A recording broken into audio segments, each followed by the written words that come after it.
Howdy boozers. This video will have the word birthday somewhere in its title. If I run out of inspiration, it will be called Happy Birthday. Maybe I can do better than that. But in the interest of full disclosure, today isn't my birthday. It's actually the day after. That's June the 29th today, which is a Saturday, so I'm really doing my normal Saturday chat. So why?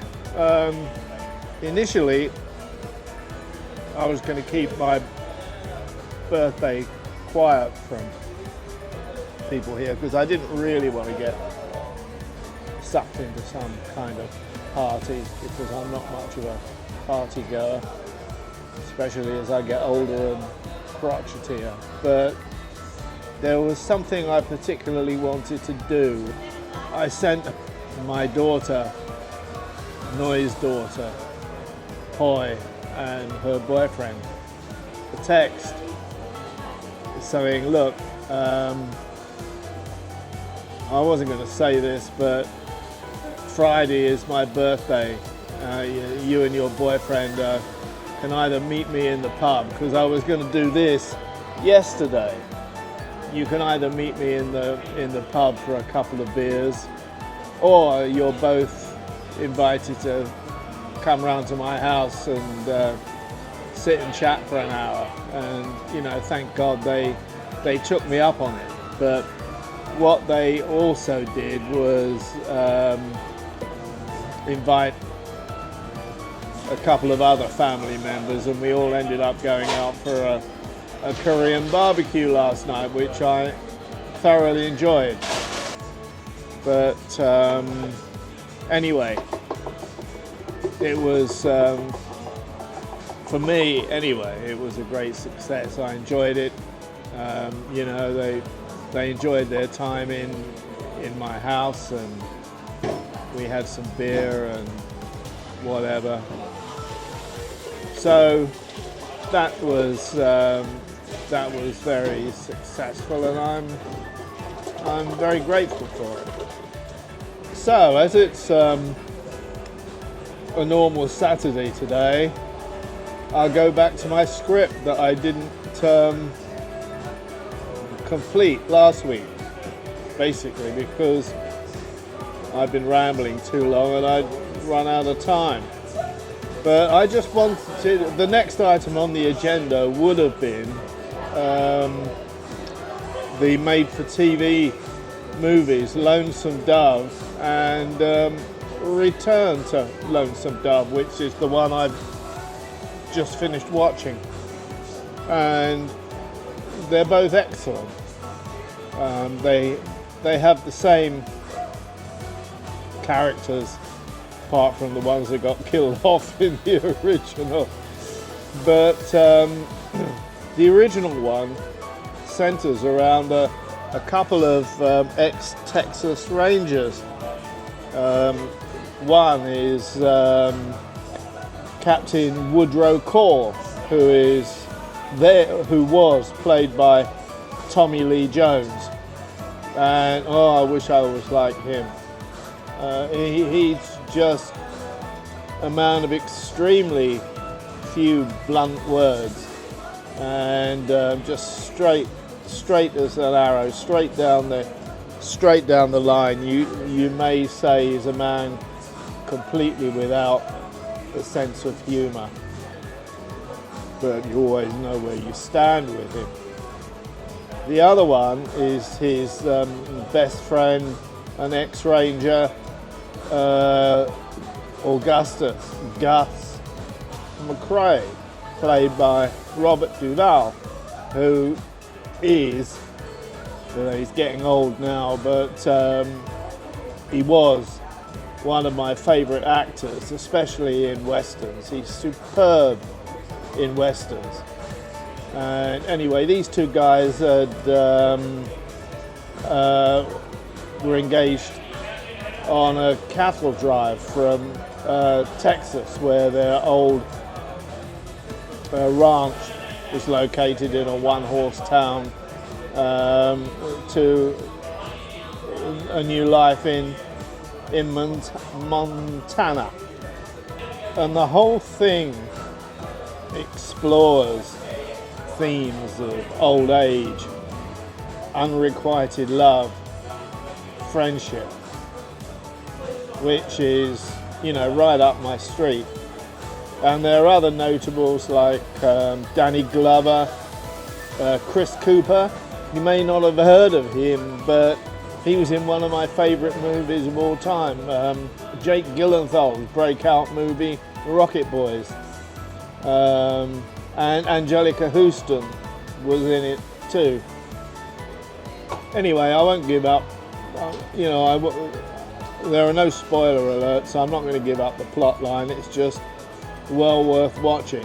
But just as an example of how Woodrow Cole is so straight down the line, one of his ex-Rangers was more of a footloose wanderer than the others. Cop McCup. And early on in the movie, he kind of goes off on his own, and he falls into very, very bad company indeed. A complete psychopath, and his friends. I wish I'd have looked up the name of the actor who played him. I'll try to stick it in as a sub-note, but my God, what an evil man. It turned out that with the name of the Ranger is D. Boot, and with D in company, they killed and robbed a rancher family and just left them for dead all over the prairie.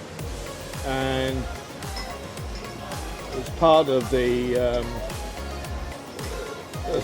this cattle drive, Woodrow and Gus found the bodies, and somehow or other they connected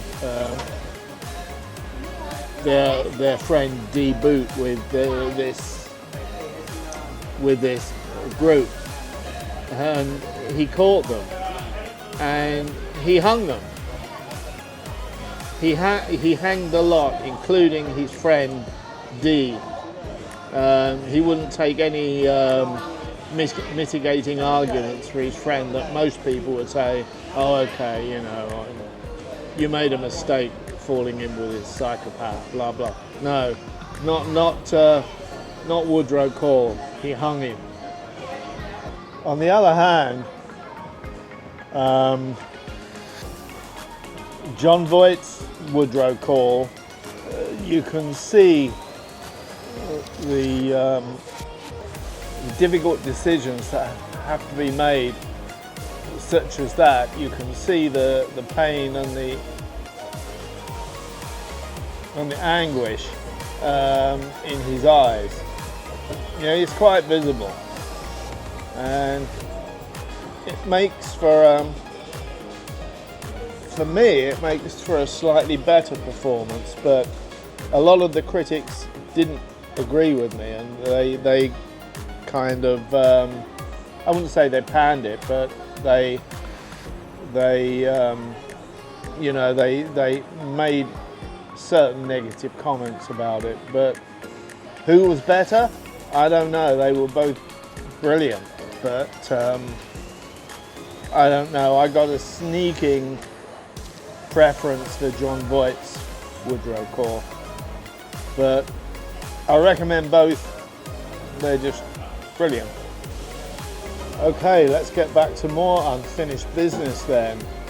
I described the R's, the resolution class, battleships in the last post, and I said I wouldn't talk about the famous Queen Elizabeth, and I didn't really, but the Queen Elizabeth, yes, they were. The Brits had a big decision to make between the wars. Which of our aging battleships shall we rebuild, and which shall we scrap or just patch up and keep running? And the R's that I talked about last week were amongst the let's just keep them running. They weren't fast enough. Well, basically they weren't fast enough to be of any use in the new modern world, where the Queen Elizabeth they decided to stick with, because they were built as 25-knot ships, and they were bigger and had much more potential. So the 5 members of the class, they were all rebuilt to a greater or lesser extent, and 3 of them, Queen Elizabeth, Warspite and the Valiant, were heavily modified. The other 2 only superficially, but the difference was astounding. These ships were completely and utterly gutted, you could virtually say down to the waterline, but that's not true. But they emptied the hulls, tore everything out, and they were fitted with new propulsion machinery, new boilers, upgraded deck armour, to a greater or lesser extent new secondary armament, anti-aircraft armament and fire control systems. For instance, all of that class were originally built with 24 boilers, but the 3 in question, Queen Elizabeth, Warspite and Valiant, were rebuilt with 6 individual boiler rooms and 6 boilers. They started off as 2 funnel ships, and they ended up as single funnel ships. Their main machinery, the propulsion machinery was replaced, and they had 4 new engine rooms fitted with new geared turbines, and the combination of this and the boilers alone, their fuel consumption was reduced from 41 tons an hour to 27 tons an hour. That's not bad. The shaft horsepower of their engines went up from 72,000 to 80,000 shaft horsepower. And they also saved approximately 1,500 tons in gross tonnage. Now that was ploughed back into the ships, mostly by increasing the armour protection, which they also needed. So what finally emerged, adding to all this, of course, was brand new fire control systems, electrical systems and whatever. The superstructure was completely removed, and the old First World War looking superstructure was replaced with a modern version that was given the nickname Queen Anne's Mansions. What emerged from this refit were virtually brand new ships, because the hulls were pretty good. Obviously they were still sound, and I might assume that in the intervening 15 or so years since they were built, the design, the hydrodynamic design of ships' hulls had improved somewhat, which made ships like the Scharnhorst and Gneisenau and the Bismarck and Tirpitz faster. They were fast battleships. They were 30-knot ships, but for a fraction of the price and a fraction of the build time, you ended up with 3 almost brand new ships, and boy did they go on to serve, especially in the case of HMS Warspite. Going back to HMS Warspite, she finished her pretty well, ended her career on the 6th of June 1944, bombarding the beaches of Normandy. And prior to this, she'd already had her back broken by a German glider bomb in the Mediterranean, but she was patched up sufficiently that she could get to Normandy and use those magnificent 15-inch Mark II guns to blast the crap out of the German fortifications. After the war, she was put in reserve with the rest of the class for a couple of years and then sold off for scrap.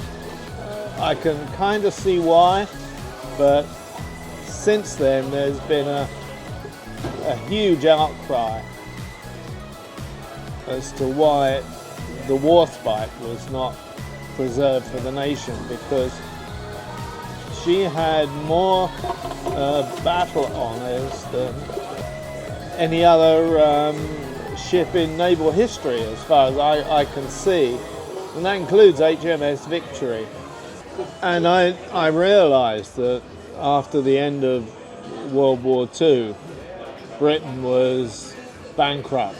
You could say broke, but I prefer the word bankrupt.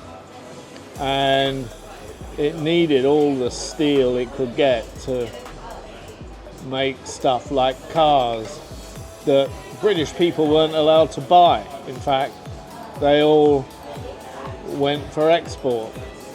That particular ship should have been saved. Thank God. They also were going to break up HMS Belfast, but thank God that ship survived somehow and is now an extremely popular tourist attraction on the River Thames. You can imagine what it would be like if HMS Warspite was sitting there. But anyway, what was not to be was not to be. So that's kind of the end of my story about battleships. I could go on about battleships forever, but just this little portion of them. So sorry if I bored you, but hell, I bore everyone. Well, this has now become a normal Saturday for me, but it's a birthday weekend, so what's going to happen? Well, the answer is I don't know. As long as I don't fill myself up with beer and peanuts too much, tonight I'm going to go to Napoli's, which is the pizza house that I really used to like, which is right outside my apartment complex. I'm going to go there, and Sunday I could come back into Patong Beach on Sunday, go to Jung Silon and have Sunday buffet lunch. I don't know, I might do that. We'll see. But anyway, there's nothing particularly great in the news for me to comment on, so I'll call it a day here and wish you all happy weekend and say cheerio. Bye bye.